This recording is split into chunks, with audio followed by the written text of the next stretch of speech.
Good morning friend. तर आज आपण इंजिनिअरिंग मटेरियलचं पहिला युनिट डिस्कस करू. इंजिनिअरिंग मटेरियल याच्यामध्ये नेमके कोणते पॉईंट वाचायचे ते आपण डिस्कस करू. या चॅप्टरवर तुम्हाला एकूण 4 क्वेश्चन मिळतील आणि 4 क्वेश्चन 2 मार्काचा ईच, बरोबर 8 मार्क या चॅप्टरवर मिळतील. तर हे 8 मार्क कुठून मिळतात हे लक्षात घ्या. जास्ती याचा अभ्यास करते वेळेस सर्वात पहिले इंजिनिअरिंग मटेरियलचे प्रकार काय आहे.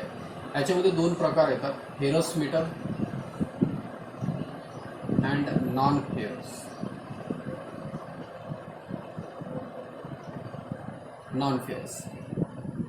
नॉन फेरस म्हणजे अलोह आणि फेरस म्हणजे लोहयुक्त. ज्या धातूमध्ये लोखंड असतो त्याला फेरस मेटल म्हणतो. ज्या धातूमध्ये लोखंडाचं प्रमाण नसतो त्या धातूला आपण अलोह म्हणतो. याला काही लोक अशी डेफिनेशन करतात, ज्या धातूला मॅग्नेट अट्रॅक्ट करतो त्याला फेरस मेटल म्हणतात, ज्या धातूला मॅग्नेट अट्रॅक्ट करत नाही त्याला नॉन फेरस मेटल. तर बघा, सर्वात पहिले याचे आपण प्रॉपर्टीचा अभ्यास करू. तर याचे गुणधर्म काय असतात. गुणधर्म, सर्व जो पदार्थ आहे, मटेरियल म्हणजे पदार्थाचे गुणधर्माचे 3 विभाजन असतात. एक असतो फिजिकल, दुसरा असतो मेकॅनिकल आणि तिसरा असतो केमिकल. याच्यामध्ये तुम्हाला एवढंच लक्षात ठेवायचं आहे कोणत्या ग्रुपमध्ये कोणती प्रॉपर्टी येत असतो. तर फिजिकलमध्ये किती प्रॉपर्टी आहेत, मेकॅनिकलमध्ये किती आहे, केमिकलमध्ये किती प्रॉपर्टीज आहेत, याचा अभ्यास तुम्हाला असायला पाहिजे. परीक्षेमध्ये एवढाच विचारतो, खालीलपैकी फिजिकल प्रॉपर्टी कोणती, खालीलपैकी मेकॅनिकल प्रॉपर्टी कोणती आणि खालीलपैकी केमिकल. केमिकलवर आजपर्यंत प्रश्न नाही आहे, मेकॅनिकल आणि फिजिकलवर मॅक्सिमम क्वेश्चन विचारले जातात. तर बघा, थोडक्यात आपण डिस्कस करू. फिजिकलमध्ये ज्या गोष्टी आपण महसूस करू शकतो, ज्या गोष्टी आपल्याला दिसतात, अशा गोष्टींना आपण फिजिकल प्रॉपर्टी म्हणतो. उदाहरणार्थ रंग म्हणजे त्याला इंग्लिशमध्ये कलर म्हणू आपण. रंग फिजिकल प्रॉपर्टी आहे. स्ट्रक्चर किंवा रचना, आपली रचना कशी आहे, बिल्डिंगची रचना कशी आहे, गाडीची रचना कशी आहे, या सगळ्या गोष्टी याला इंग्लिशमध्ये स्ट्रक्चर म्हणतो. ही प्रॉपर्टी फिजिकल प्रॉपर्टीमध्ये येतो. त्यानंतर नेक्स्ट प्रॉपर्टी वजन, याला इंग्लिशमध्ये वेट म्हणतात. त्यानंतर कंडक्टिव्हिटी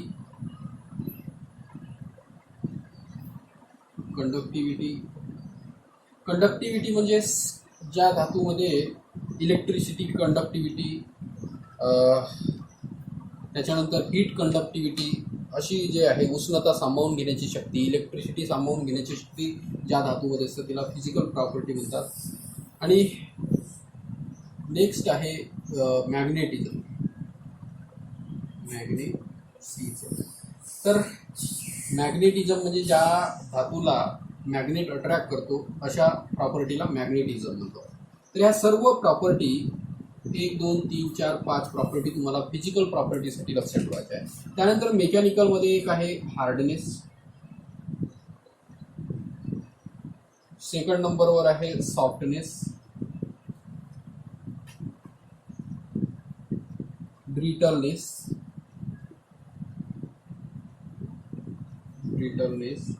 डक्टिलिटी, मलियाबिलिटी,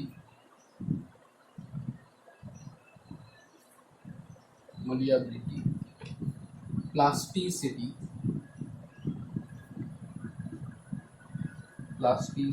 इलास्टिसिटी,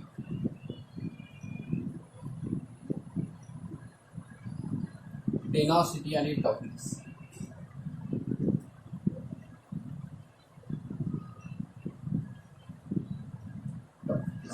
तर या प्रॉपर्टीला कधी कधी काय होतो, हार्डनेस म्हणजे काय, सॉफ्टनेस म्हणजे काय, ब्रिटलनेस म्हणजे काय, डक्टिलिटी म्हणजे काय, ह्या प्रॉपर्टीचा अर्थ विचारला जातो. म्हणून तुम्हाला ह्या गोष्टी लक्षात ठेवायच्या. ह्या सर्व मेकॅनिकल प्रॉपर्टीज आहेत. ह्या सर्व प्रॉपर्टीज बाय एक प्रोसेस केल्यानंतर चेंज केला जातो. हीट ट्रीटमेंट प्रोसेस असतो, त्या प्रोसेसद्वारा ह्या सगळ्या प्रॉपर्टी जनरेट होतात. तर बघा, हार्डनेस म्हणजे काय. समजा एखाद्या मेटलला स्क्रॅच केलो आपण आणि स्क्रॅच होत नसेल तर त्या मेटलला हार्ड मटेरियल म्हणतो आपण. एखादा मटेरियल सहजपणे कट होत असेल त्या मटेरियलला सॉफ्ट मटेरियल म्हणतो आपण. एखादा मटेरियल अगर जमिनीवर पडलं आणि त्याचे तुकडे तुकडे होत असतील तर त्याला ब्रिटलनेस म्हणतो आपण. डक्टिलिटी म्हणजे काय. डक्टिलिटी समजण्यासाठी समजा एक असं मटेरियल आहे, याला आपण इकडे खिचलो, याला आपण इकडे खिचलो तर हा लांब होत असेल. परत याला इकडे खिचलो मी, परत याला इकडे खिचलो, हा परत जास्त लांब होत असेल तर खिचल्यानंतर म्हणजे टेन्साईल फोर्स अप्लाय केल्यानंतर जास्तीत जास्त लांब होत असेल न तुटता तर अशा मेटलला आपण डक्टाईल मटेरियल म्हणतो. मलिएबल सेम प्रॉपर्टी आहे. समजा एक मटेरियल आहे, त्याला आपण वरून आघात केलं आणि आघात केल्यानंतर याचा असं पत्रा तयार होत असेल, सीट तयार होत असतील तर या मटेरियलला मलिएबल मटेरियल म्हणतो. तर अशा काही प्रॉपर्टी आहेत, अशा काही गोष्टी आहेत ज्या तुम्हाला लक्षात ठेवायच्या आहेत. प्लास्टिसिटी म्हणजे काय. प्लास्टिसिटी म्हणजे समजा मातीसारखी प्रॉपर्टी असतो. समजा एखादा धातू आहे, याला मी समजा असा दुसरा आकार दिलं आणि हा आकार ॲज इट इज राहिला, जसा आकार दिला तसंच तो राहतो. समजा एखादं वायर आहे, या वायरला मी असा तयार केलं तर तो असाच राहतो, तो आपली पोझिशन घेत नाही, जसा बनवलं तसंच राहतो, ॲज इट इज. जसा तुम्ही त्याला आकार देणार तसंच अगर तो राहिलं तर त्या प्रॉपर्टीला प्लास्टिसिटी. इलास्टिसिटी म्हणजे काय. इलास्टिसिटीमध्ये समजा एक मेटल आहे, त्याला तुम्ही असं खिचले तर तो लांब होतो. लांब झाल्यानंतर याला तुम्ही हा फोर्स सोडून दिले, सोडल्यानंतर काय होतो, हा ॲज इट इज आपल्या पोझिशनवर जातो.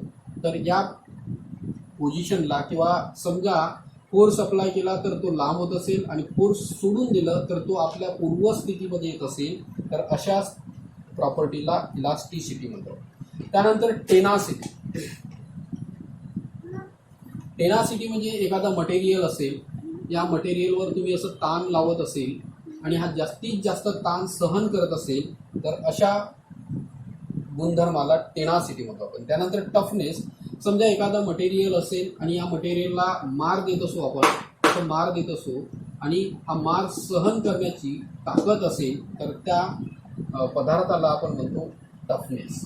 त्या पदार्थाला म्हणायचं टफनेस. तर अशा काही प्रॉपर्टीज आहेत ज्या प्रॉपर्टीज की मेकॅनिकल प्रॉपर्टीमध्ये. त्यानंतर फ्युजन ही केमिकल प्रॉपर्टी. त्यानंतर करोजन. करोजन बाय केमिकल प्रोसेसनी करोजन होतो म्हणून केमिकल प्रॉपर्टीमध्ये. तर अशा काही ज्या प्रॉपर्टीज आहेत, जे काही गुणधर्म आहेत ते तुम्हाला लक्षात ठेवायचे. या गुणधर्मावर तुमच्या परीक्षेत एक क्वेश्चन म्हणजे 2 मार्काचा क्वेश्चन 100% विचारायचे.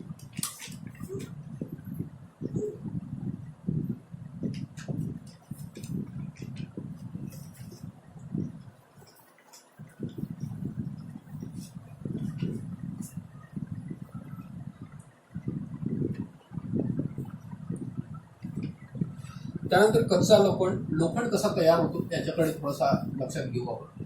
लोखंड तयार करण्यासाठी सर्वात पहिले लोखंड हा कच्च्या दगडी कोळशापासून तयार होतो.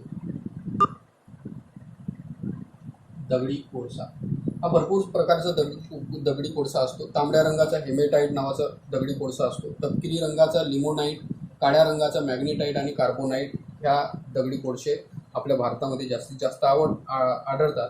तर याला सर्वात पहिले कच्चा लोखंड आपण तयार करतो. कच्चा लोखंड.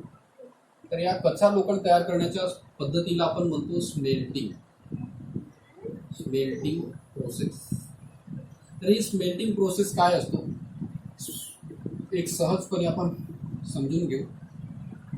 या ठिकाणी फर्नेस असतो, या ठिकाणी आग असतो आणि या आगीमध्ये इथून दगडी कोळसा,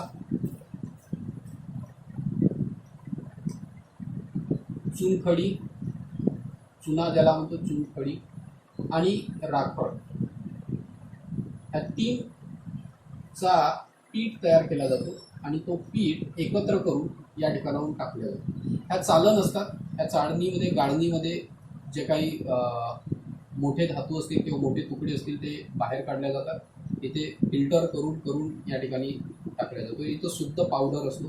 हा पावडर गरम होतो. या उष्णतेमुळे गरम झाल्यामुळे काय होतं, चुनखडी आणि राखड या हे जे दोन मटेरियल आहे हे हलके असल्यामुळे हे वर असतात जमा, आणि या लोखंडामध्ये किंवा दगडी कोळशामध्ये जे काही इम्प्युरिटीज असतील, कोळशाच्या व्यतिरिक्त मटेरियल असेल, तो या चुनखडी आणि राखडमध्ये मिक्स होऊन हा वर जमा होऊन जातो. आणि या खालच्या स्तराला डेन्सिटी जास्त असल्यामुळे या ठिकाणी लोहा तयार होतो. या ठिकाणी दार असतो. दार असल्यामुळे हा लोहा बाहेर पडतो. या ठिकाणी वेगळा दार असतो. तर इकडे जो याचा रॉ मटेरियल आहे, चुनखडी आणि राखड आहे, ते या ठिकाणी इकडे येत असते. तर आपल्याला शुद्ध लोहा इथून बाहेर काढतात आणि इकडे आपल्याला कच्चा लोखंड मिळतो. आणि या कच्च्या लोखंडापासून आपल्याला wrought iron, steel, malleable, high speed steel, जेवढे काही मटेरियल आपल्याला तयार करायचे आहेत ते या कच्च्या लोखंडापासून मग आपण तयार करतो. याला पिग आयरन असं म्हणतात. तर पिग आयरन तयार करण्याच्या प्रोसेसला स्मेल्टिंग प्रोसेस.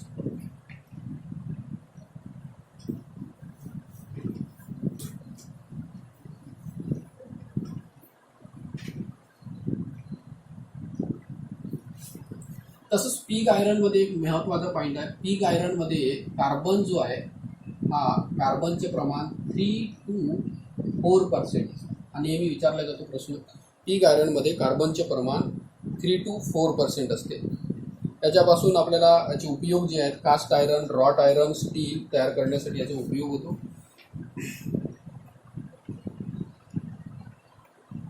याचे पण पिग आयरनचे प्रकार असतात. ग्रे पिग आयरन, ग्रे कलरचा असतो grey pig iron. White pig iron, white कलरचा असतो. आणि molten pig iron, molted pig iron,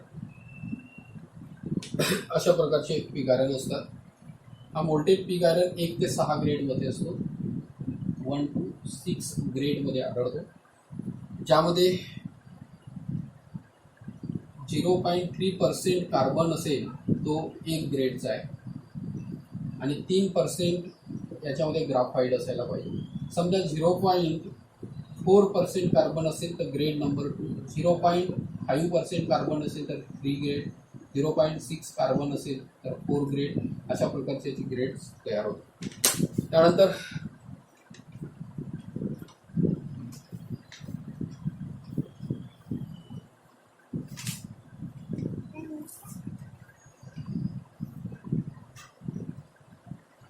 caste iron, याला तयार करण्यासाठी आपण कुपोला फर्नेसचा वापर करतो. आपण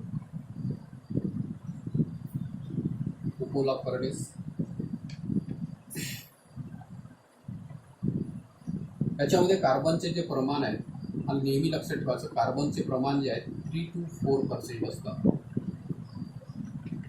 याचा जो मेल्टिंग पॉईंट आहे, म्हणजे हा उकडायला लागतो किंवा मेल्टिंग पॉईंट जो आहे तो 1500 डिग्री सेंटीग्रेड असतो. हा ठिसूळ, चिवटपणा, दाब व भार सहन करण्याची क्षमता असतो. हा टफ असतो, आणि टेनासिटीची प्रॉपर्टी याच्यामध्ये असतो, टेनासिटी. याचे सुद्धा प्रकार पडतात. तर grey cast iron, white cast iron,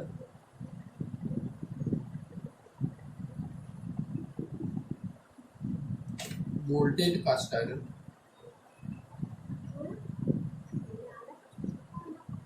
mottled cast iron, आणि मलिएबल कास्ट आयरन.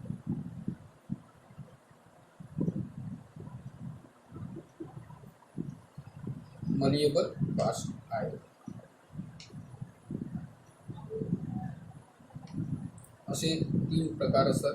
तुम्हाला विचारू शकतो यापैकी कास्ट आयरनचा प्रकार कोणता, तर तुम्हाला लक्षात ठेवायचा आहे ग्रे, व्हाईट, मोल्टेड आणि मलिएबल कास्ट. या धातूमध्ये याच्या जसे छोटे छोटे छिद्र असतात त्यांचा रंग ग्रे असतो, त्याच्यामुळे याला ग्रे कास्ट आयरन म्हणतात. याच्यामध्ये व्हाईट रंग असतो म्हणून व्हाईट कास्ट आयरन म्हणतात. आणि मोल्टेड याच्यामध्ये कार्बन आणि सिमेंटाईटचे प्रमाण असतात. कार्बन आणि सिमेंटाईटचे प्रमाण असतात, म्हणून याला मोल्टेड कार्बन म्हणतो. याला तयार करण्यासाठी व्हाईट, ब्लॅक, हार्ड पद्धत वापरतात.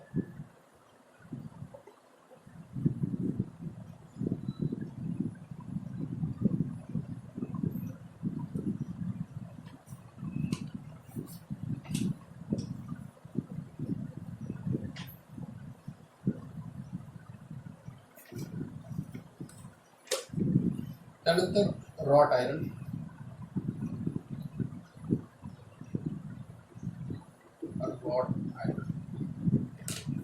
रॉट आयरन ह्याच्यामध्ये 99.5% लोहा असतो, शुद्ध लोहा असतो. इम्प्युरिटीज खूप कमी असतात, त्याच्यामुळे याला रॉट आयरन म्हणतो आपण. याची निर्मिती जी आहे पॅडलिंग प्रोसेसनी होते. पॅडलिंग पद्धत वापरून याचं विचारतो रॉट आयरन कोणत्या पद्धतीने निर्माण करतात, तर तुम्हाला लक्षात ठेवायचे आहे पॅडलिंग प्रोसेस. याच्यामध्ये कार्बन जो आहे, नेहमी कार्बनचे प्रमाण लक्षात ठेवायचे. कार्बन 0.5% असतो, याच्यामध्ये पर्सेंटपेक्षा कमी असतो. म्हणजे 0.4, 0.3, 0.2 याच्यामध्ये कार्बनचे प्रमाण असतो. जास्तीत जास्त 0.5च्या पलीकडे कार्बनचे प्रमाण नसते. मेल्टिंग पॉईंट खूप कमी असतो याचा. मेल्टिंग पॉईंट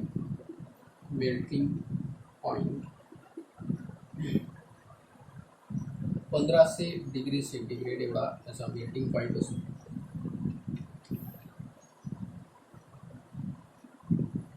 हा याच्यामध्ये प्रॉपर्टी असतो मलिएबल आणि सॉफ्टनेस आणि डक्टाईल. मऊ असतो हा आणि प्रसरण पावण्यास मदत करतो, अशा पद्धतीचा हा मटेरियल असतो.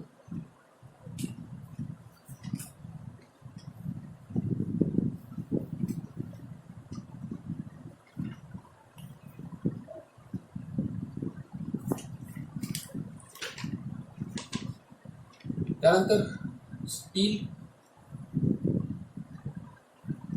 येतो. Types of plain steel and alloy steel. तर प्लेन स्टील आणि अलाय स्टील असे दोन स्टील आहेत. तर प्लेन स्टीलमध्ये येतो mild steel,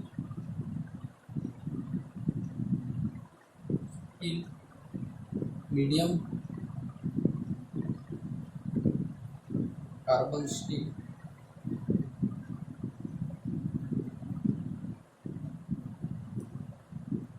high carbon steel.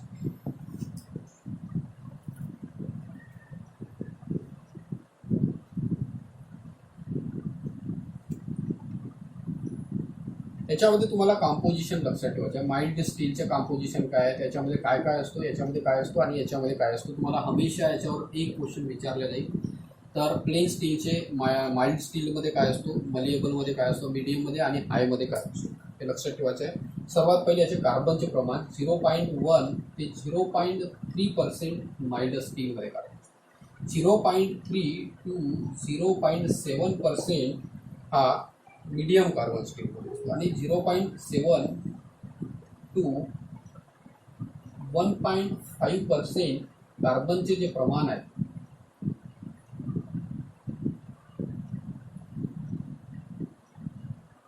Carbon, एवढे कार्बनचे प्रमाण असतात.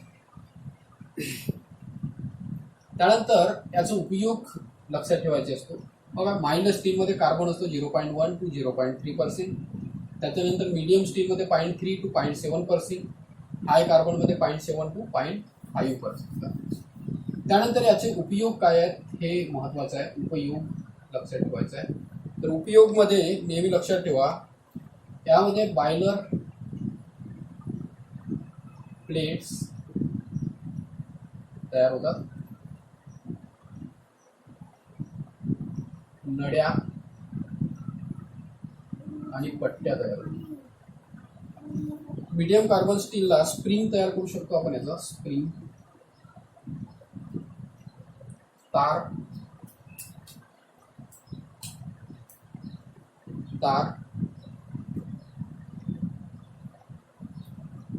आणि शेतीचे अवजारे सुद्धा या मीडियम कार्बन स्टीलने तयार करू शकतो. कटिंग टूल्स, हाय कार्बन स्टील, जेवढे काही कटिंग टूल्स आहेत ते सगळे हाय कार्बन स्टीलने करतो आपण. एक लक्षात ठेवायचं, कटिंग टूल्स. आता कटिंग टूल्स म्हणजे काय, समजा ड्रिल आहे, आपण जो ड्रिल वापरतो हा ड्रिल कट करण्याचं काम करतो म्हणजे कटिंग टूल्स आहे. कुऱ्हाड आहे, कट करण्याचं काम करतो म्हणजे कटिंग टूल्स आहे. फाईल आहे, फाईल कट करण्याचं काम करतो म्हणजे कटिंग टूल्स आहे. त्याच्यानंतर ब्लेड आहे, ब्लेड कटिंग टूल्स आहे. हे सर्व हाय कार्बन स्टीलचे बनलेले असतात. म्हणून नेहमी लक्षात ठेवायचं, कटिंग टूल्स हा हाय कार्बन स्टील पासून बनतो. त्यानंतर अलाय steel.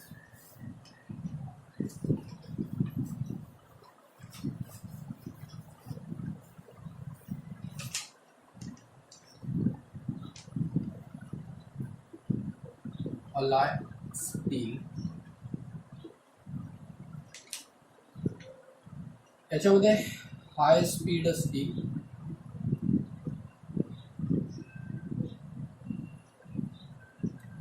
Stainless steel,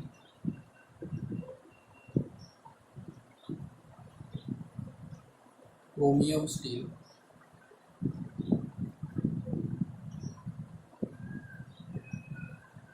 nickel chromium steel, nickel chromium steel.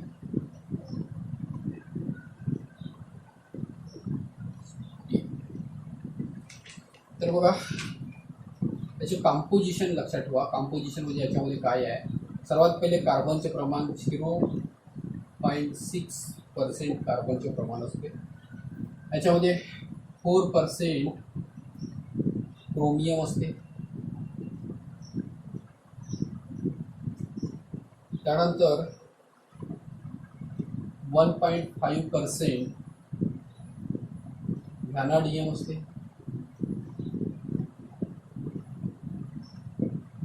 4% cobalt असते. 0.6% कार्बन, 4% क्रोमियम, 1.5% व्हॅनाडियम आणि 4% कोबाल्ट. याच्याने बनतो हाय स्पीड स्टील. नेहमी लक्षात ठेवा, हाय आला वर्ड म्हणजे याचे सुद्धा कटिंग टूल्स तयार होतात, कटिंग टूल्स. त्यानंतर स्टेनलेस स्टील, याच्यामध्ये 4% क्रोमियम असतो, 8% निकेल असतो, 8% निकेल. याची विशेषता म्हणजे हा गंज चढत नाही, याच्यावर गंजत नाही. हा कितीही दिवस ठेवा, हा गंज चढत नाही याच्यावर. याच्या आपण मार्केटमध्ये जे ब्लेड्स मिळतात, ब्लेड्स सेविंग करण्याचे ब्लेड्स मिळतात, ते याच्यापासून तयार करतो आपण. भांडी सुद्धा याच्यापासून तयार केल्या जातात. आणि शस्त्रक्रिया म्हणजे जे सुया आहे, मेडिकलमध्ये जे शस्त्रक्रिया वापरतो आपण, त्या शस्त्रक्रियेचे जे काही इन्स्ट्रुमेंट आहेत ते सर्व स्टेनलेस स्टीलपासून बनतात. त्यानंतर क्रोमियम स्टील, सॉरी ते क्रोमियम जो आहे तो 14 to 18% क्रोमियम असतो आणि 8% निकेल असतो. त्यानंतर क्रोमियम स्टील जो आहे हा 4% इथं क्रोमियम असतो. हा कठीण आणि चिवट असतो, म्हणजे हा टफ असतो आणि टेनासिटी असतो. कठीण आणि चिवट धातू असतो. त्यानंतर निकेल क्रोमियम स्टील, तर निकेल आल्यामुळे याच्यामध्ये निकेल असणार म्हणजे 0.5% निकेल असतो, 1.25% क्रोमियम असतो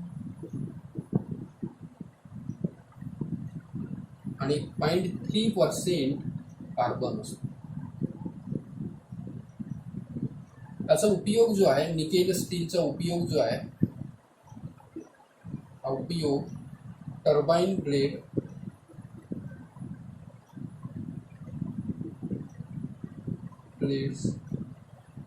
कनेक्टिंग रॉड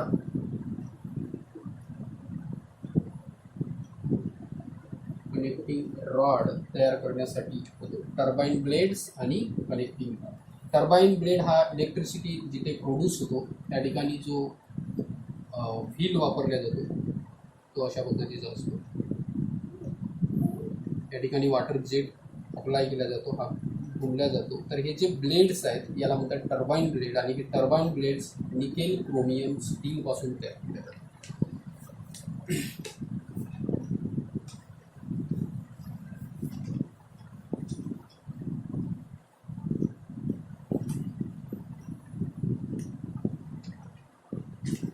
त्यानंतर लास्ट टॉपिक आहे नॉन फेरस मेटल.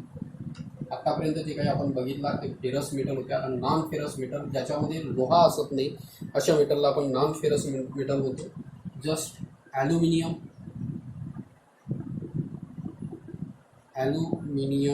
हा जो आहे नॉन फेरस. याच्या काही गोष्टी आपल्याला लक्षात ठेवावं लागतो. मेल्टिंग पॉईंट किती आहे याचा? मेल्टिंग पॉईंट 6 ते 60 डिग्री सेंटीग्रेड एवढा याचा मेल्टिंग पॉईंट असतो. आणि हा विद्युत वाहक आहे, म्हणूनच याला आपण इलेक्ट्रिसिटी वाहन करण्यासाठी खांब्यावर ॲल्युमिनियमचे तार लावतो आपण. त्यानंतर कॉपर,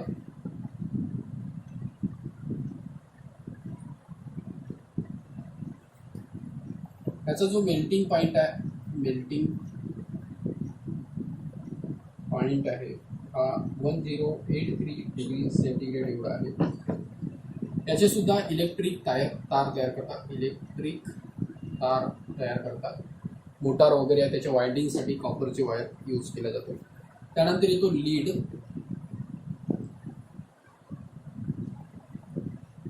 या गॅलेना नावाच्या खनिजापासून तयार होतो. गॅलेना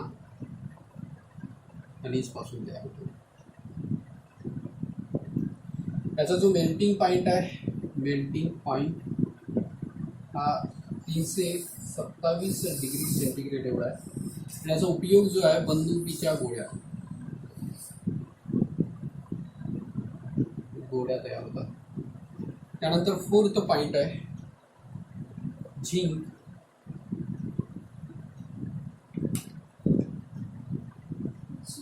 मेल्टिंग पॉईंट सर्वात महत्त्वाचं मेल्टिंग पॉईंट सगळ्या मेटल नॉन फेरस मेटलच्या लक्षात ठेवले आहे. त्यानंतर ब्रास.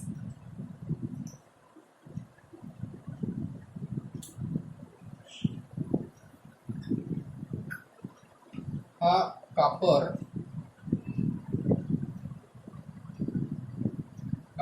व जस्त या दोन धातू मिळून ब्रास तयार होतो. याचं मेल्टिंग पॉईंट जो आहे हा 880 डिग्री सेंटीग्रेड ते 930 डिग्री सेंटीग्रेड एवढा असतो. त्यानंतर येतो ब्रांच.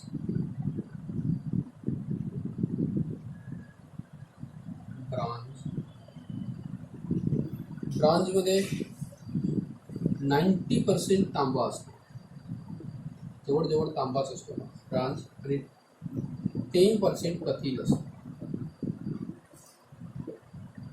याचा जो मेल्टिंग पॉईंट आहे 1005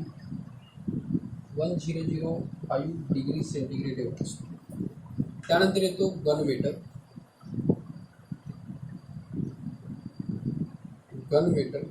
आहे म्हणून बंदुकीच्या गोळ्या बनत नाही. बंदुकीच्या गोळ्या लीड पासून तयार होतात. तर गन मेटलमध्ये 86% ते 88% कॉपर असतो. 2 to 5% झिंक असतो. आणि 5 ते 10% टीन असतो.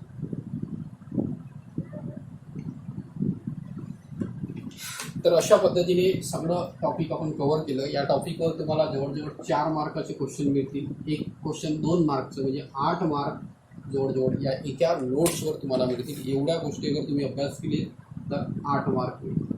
ठीक आहे. तर हे सर्व नोट्स मी खाली डिस्क्रिप्शनमध्ये टाकून ठेवतो. Okay, bye.